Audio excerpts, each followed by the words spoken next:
Assalamualaikum warahmatullahi wabarakatuh. Salam sejahtera bagi kita semua. Kenalkan, nama saya Marcelina, dosen tetap program studi S1 Teknik Kimia Fakultas Teknik Universitas Tanjung Pura, Pontianak, Kalimantan Barat. Kali ini saya akan menyajikan video aspek pembelajaran untuk unjuk kerja Pidharma perguruan tinggi sebagai syarat mengikuti kegiatan sertifikasi tenaga pendidik untuk dosen tahun 2025 gelombang pertama. Pada video ini saya akan menunjukkan proses pembelajaran pada mata kuliah Rancangan Alat Industri Kimia dengan jumlah bobot SKS 3 yang merupakan mata kuliah wajib bagi mahasiswa program studi S1 Teknik Kimia pada semester 5. Mata kuliah ini memiliki metode pelajaran dalam bentuk berupa ceramah, diskusi, tanya jawab, dan tugas. Mata kuliah ini membahas prinsip-prinsip dasar dan teknik dalam perancangan alat proses kimia, termasuk peralatan reaksi, perpindahan panas, dan perpindahan massa. Mahasiswa akan belajar untuk mengintegrasikan konsep-konsep teknik kimia dalam desain alat-alat proses yang efisien dan ekonomis dengan mempertimbangkan aspek keselamatan dan lingkungan. Adapun bahan kajian dan materi pembelajaran itu pertama, inherently safer design, tangki penyimpanan, rancangan kondisi proses, perancangan mekanik, dan dasar-dasar perancangan alat perpindahan panas. CPL yang diharapkan adalah pertama, menguasai prinsip dan teknik perancangan proses, sistem pemrosesan, dan peralatan yang diperlukan untuk mengubah bahan baku menjadi produk yang mempunyai nilai tambah. Sedangkan CPL kedua adalah mampu merancang proses, sistem pemrosesan, dan peralatan yang diperlukan untuk mengubah bahan baku menjadi produk yang mempunyai nilai tambah dengan pendekatan analitis dan mempertimbangkan standar teknis, aspek kinerja, keandalan, kemudahan penerapan, keberlanjutan, serta memperhatikan faktor-faktor ekonomi, kesehatan, dan keselamatan pabrik, kultural, sosial, dan lingkungan. Adapun mata kuliah ini memiliki bobot penilaian berupa tugas sebesar 30% yang terdiri dari diskusi, pembahasan khusus, dan tugas 15%. Kemudian UTS 30% dan UAS 30%, dan yang terakhir adalah absensi 10%. Jumlah pertemuan mata kuliah ini adalah 16 pertemuan yang terdiri dari 14 kali perkuliahan dan UTS serta UAS. Pada kuliah ini, saya akan melaksanakan perkuliahan pertemuan ke-7 sesuai dengan FPS yang telah saya jelaskan kepada mahasiswa awal perkuliahan. Adapun sub CPMK adalah mahasiswa dapat merancang alat penukar panas sesuai fungsinya pada tingkatan basic design dan mechanical design. Sumber buku yang saya gunakan dan tata tertib sebelum perkuliahan, dan saya menggunakan pendekatan delivery, interaction, dan assessment dengan topik pembelajaran pengantar perancangan alat penukar panas, yaitu macam-macam heat exchanger, tujuan perancangan heat exchanger, parameter desain perancangan. Saya tampilkan cuplikan pembelajaran saya di kelas secara tatap muka. Terima kasih. Selamat siang. Oke. Assalamualaikum warahmatullahi wabarakatuh.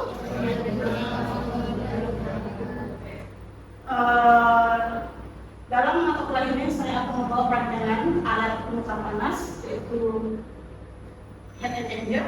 Ya, ini pertemuan ke-7. Yang pertemuan sebelumnya, Angki, masih ingat Angki? Semoga bisa menentukan jenis-jenis tangki.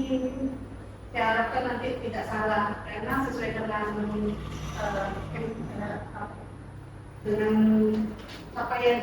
capaian ya. Jadi sama juga ini gambar apa ini? Pasti sudah tahu ini engineer ya. Nah, tapi yang ini yang realnya seperti ini. Ini realnya. Kalau dibuka seperti ini. Jadi nanti kalian bayangkan bagaimana kalian membersihkan ini dengan listrik. Oke? Good. Nah, daftar pustakaan yang saya gunakan adalah first, process and transport, kemudian Smith Chemical Process Design and Integration, ya. Kemudian ini bahasa Indonesia-nya, rancangan alat proses Muhammadiyah Universitas Pers. Ini yang bahasa Indonesia. Nah, kemudian tujuan materi HE itu adalah memenuhi jenis heat exchanger yang tepat. Kemudian merancang HE sebagai heater, cooler, condenser, boiler. Kemudian kita bisa menerapkan strategi berdesain HE baru atau exciting jika belum memilih cara. Jadi tujuannya materi kita mempelajari HE itu ini. Jadi kalian harus bisa menentukan apa sih jenis apa sih.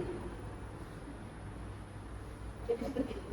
Saya harapkan kalian bisa paham dalam menentukan jenis-jenis heat exchanger. Nah, ini tujuan materi memilih jenis heat exchanger yang tepat, merancang sebab HE sebagai ini udah ya tadi. Kemudian menerapkan ini udah ya, kita menggunakan ini. Jadi ingat tujuan materi HE. Nah, apa sih definisi heat exchanger ini? HE adalah tingkat panas. Kemudian secara teknis itu HE adalah perangkat yang dirancang untuk mentransfer panas antara dua atau lebih fluida. Kemudian fluida ini bisa berupa cairan, gas, bahkan uap. Kemudian panas yang ditransfer melalui konduksi melalui dinding atau permukaan yang menghantarkan panas lewat material yang memisahkan media yang digunakan. Kemudian HE memungkinkan perpindahan panas tanpa mencampurkan media yang terlibat. Jadi kalian bayangkan jenis HE apa sih di industri? Lihat dulu fasenya. Kayak misalnya yang kita bisa gunakan biasanya ya LPU. Yang saya biasa menggunakan apa? Kalau LPU, HE itu sama biasanya.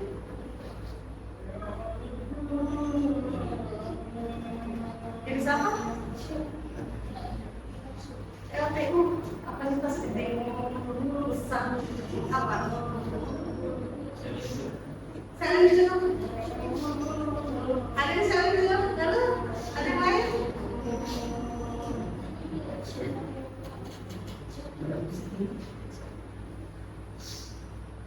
Kalau saling biasanya itu kita main maksudnya. Lebih sering itu pasal cair. Nah itu beda. Cair keluarannya gas. Jadi sesuai. Nah, jadi apa?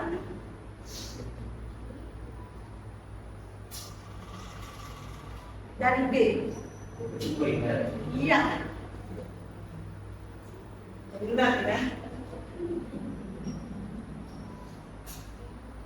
Nah, ini secara umum HE terjadi berdasarkan proses perpindahan panas antara dua atau lebih fluida tanpa mencampur fluida tersebut.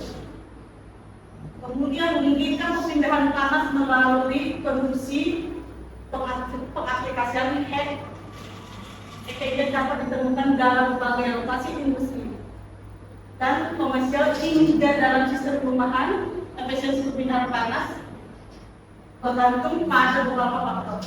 Salah satunya adalah perbedaan suhu dan aliran. Nah, saya tekankan kalau misalnya dalam sistem perumahan, saya kira apa? Ada rumah tangga. Api, apa sahabat? C. Selainnya C. Ya. Banyak ya sebenarnya ya. Jadi yang membedakan AC sama kulkas itu apa? Kan sama-sama ya.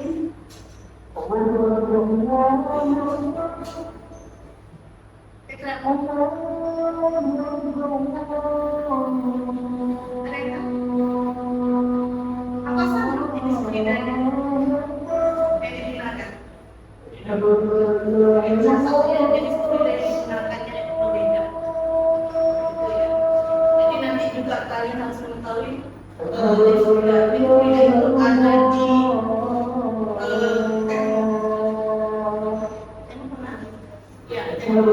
situ ada nanti kalian jenis-jenis yang jenis-jenis bedanya suhunya berapa ya, apalagi yang jenis refrigerasi. Nah, ini gambaran salah satu resistansi transfer panas dan pola suhu. Nah, ini gambaran secara bagaimana medan dingin, ya. Kemudian ada lapisan. Apa kita sadari? Kemudian ada cooling layer. Kemudian ini nah ini gambarannya secara pola ya, suhu dengan transfer panas. Jadi dia tidak otot, tapi dia membentuk lapisan-lapisan. Lapisan tidak. Nah itu tadi kalian begini. Ini gambarannya seperti ini. Ya. Nah, ini kualifikasi heat exchanger. Nah, ini konfigurasi aliran. Jadi kalian harus lihat tipe alirannya. Tekanan kah? Tokaran kah? Flow kah? Hibrid. Tapi yang sering yang mana? Kalau di industri ini. Ya. Tapi kalau ini kenapa?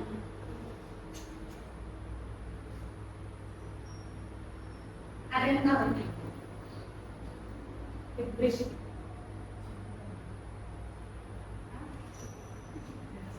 Ini yang pernah mengalami pernah nggak tipe seperti ini aliran? Saya nyebut apa suhu ini. Jadi itu nanti berdasarkan kapasitas panasnya ya. Jadi memang kebiasaannya sih memang kita itu kan seringnya ini ya. Nah, ini salah satu berdasarkan metode transfer panasnya. Jadi dia panasnya yang di ini ya, indirect atau direct. Nah, kalau direct ini gas masuk, ya kan? Coba lihat kalau misalnya indirect, nah ini panas masuk. Sekarang ini ya alirannya. Kalau ini tidak beda di luar ya, di dalam kontaknya. Misalnya kalau ini di mana? Ada apa lah? Hah? Ah ini, tuh. Iya, sebagai ya. Jadi memang di rota ini biasanya dia menggunakan direct shift. Oke. Nah, ini berdasarkan desain dan bentuknya. Sel itu Nah ini lihat aliran panas yang dihasilkan. Kemudian ini flow plate. Nah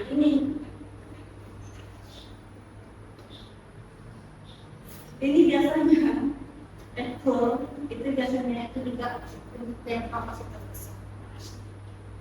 Kalau dari kita dia bisa dinaiki sekecil ini bikin semuanya sekecil. Padahal ini juga ya di industri ini cuma ya memang jangan biasakan itu. Jadi kalian coba nanti lihat kapan kita menggunakan full flat set itu harus benar-benar diperhatikan ya.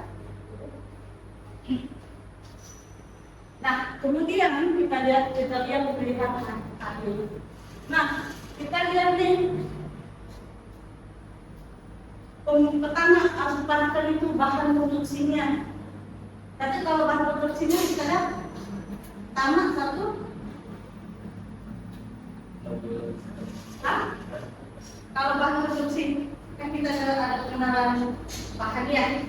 Nah itu kalau misalnya produksinya untuk HE, berarti kita lihat dari bahan dari kalau bahan kalau steel, kemudian plastik, apa? Oke, jenis fluida, kemudian jenis fluida, oke masuk, kemudian apa? Kompetitivitas bahan, oke, G, suhu ya, suhu, misalnya suhu kan sifat jenis fluida ya, kayak korosif, apakah sama? Tidak kan? Kemudian kalau suhu misalnya 1000 sama 200, apakah sama? Tidak. Kemudian, nah ini sudah jelas, tekanan dan suhu operasi. Itu diperhatikan. Kemudian laju alirannya juga diperhatikan. Kemudian susunan alirannya seperti apa yang tadi, aliran yang menjadi pola itu. Kemudian parameter kinerja, efektivitas, panas dan tekanan. Jadi kita harus lihat parameter kerjanya itu seperti apa dalam suatu apa yang ada di dalamnya ya. Dan kemudian kecenderungan penonton. Nah ini kita lihat ini, bayangin aja tuh yang kecil-kecil.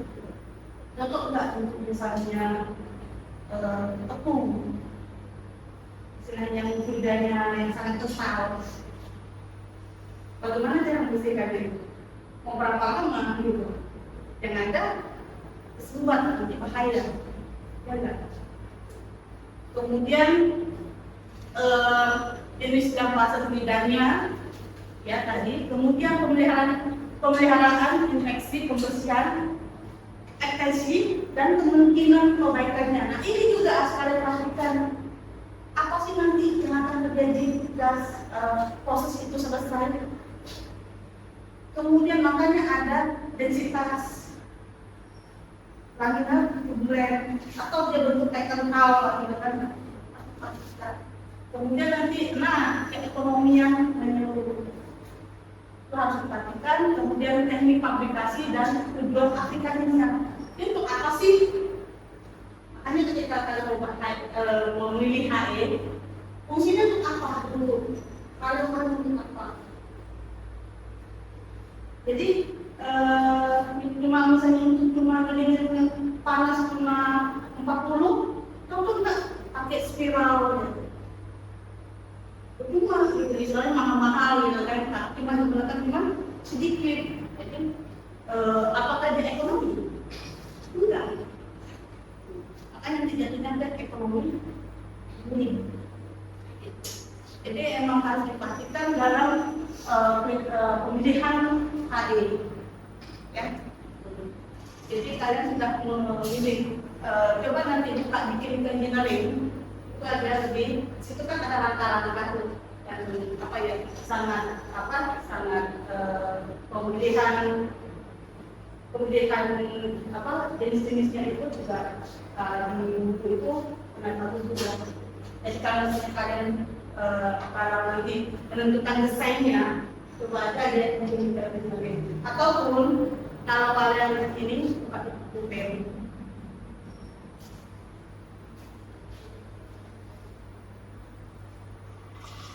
Nah, ini salah satu kriteria pemilihan head exchanger. Nah, ini dia. Ini salah satu ini yang harus kalian perhatikan. Nah, kalau ini 4 ternyata, very good. Nah, ini aja paling banyak. Ini dia variabelnya. Ya, nanti kalau mana yang dicocok nanti ini masuk, ini plate, apakah ini ya jenisnya ya. Ini jenis dari HE. Ya, ini jenis dari HE dan ini yang saya suka bilang variabelnya. Ya, nah ini nanti, ketika misalnya ternyata gas mana yang cocok nih, mana yang bagus. Berarti ini cocok enggak? Ternyata enggak. Ya, udah. Jadi ini dia variabelnya. Dah, paham? Dan lebih ini lagi ya. Dan lebih spesifik. Nah, ini lebih spesifik. Jadi kalian tahu nih, bagaimana nih saya mau pilih tipe HE yang cocok. Jadi ini polling, baru itu ternyata. Jadi masuk. Semakin banyak kriteria yang kalian masuk, jadi ternyata semakin bagus untuk menentukan jenis HE yang paling tepat. Ya, tuh. Ya, paham di sini? Oke. Ya, ini salah satu macam-macam tipe jenisnya ya, STHE ya, 7. Ini salah satunya. Jadi bagaimana cara tipe 12, tipe 24 dan tipe 36. Nah, ini salah satu komponen dasar penyusun HE bagian bagiannya, di mana ini sederhana betulnya, ya, kemudian ini bagian-bagiannya, ya, sudah. Kemudian, nah, ini karakteristik salah satu jenis HE ya. Kemudian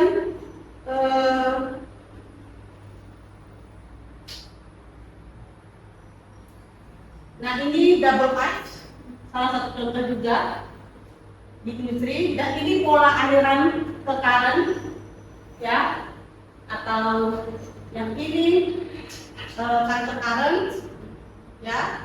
Kemudian, nah, ini salah satu langsung aja ya, kebutuhan HE itu. Nah, tadi efektivitas parasnya tinggi, tekanan sedang mungkin, kehandalan dan harapan hidup, kemudian produk berkualitas tinggi dan operasinya aman. Nah, ini dia tipe-tipe double pipe, 7-tube, flat and private tanks, ya, kemudian air cooler, pendinginan pengemur, kemudian direct contact. Ya, biasanya kita sebutnya finishing juga biasanya kan. Itu berdasarkan tadi ya. Nah, ini salah satu contoh perhitungan LNPD. Jadi ini dasar dulu. Dasar bagaimana fluida panas masuk ini ya. Saya harus LNPD ini dalam untuk menentukan desain angka awal.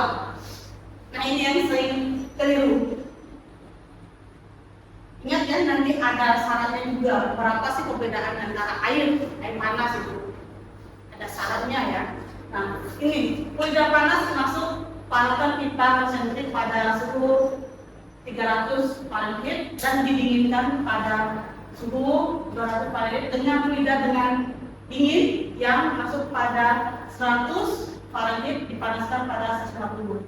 Apakah yang harus disusun, paralel atau kontra? Nah, ini salah satunya kita Nah, berarti mana yang kalian pilih seharusnya? Ini atau ini?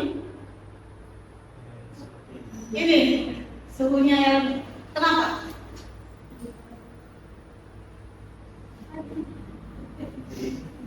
Apa alasannya?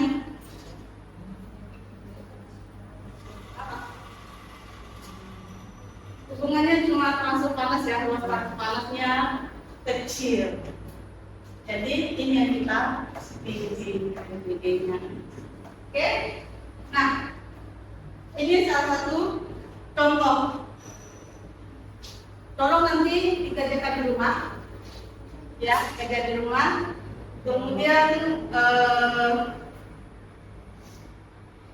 pertemuan berikutnya nanti setelah UTS kita langsung ke desain HE langkah-langkahnya. Jadi tolong dipelajari ya. Kemudian nanti saya akan kasih tugas untuk penilaian. Oke? Ada pertanyaan? Gak ada. Oke. Sekian dulu teman ini. Assalamualaikum warahmatullahi wabarakatuh.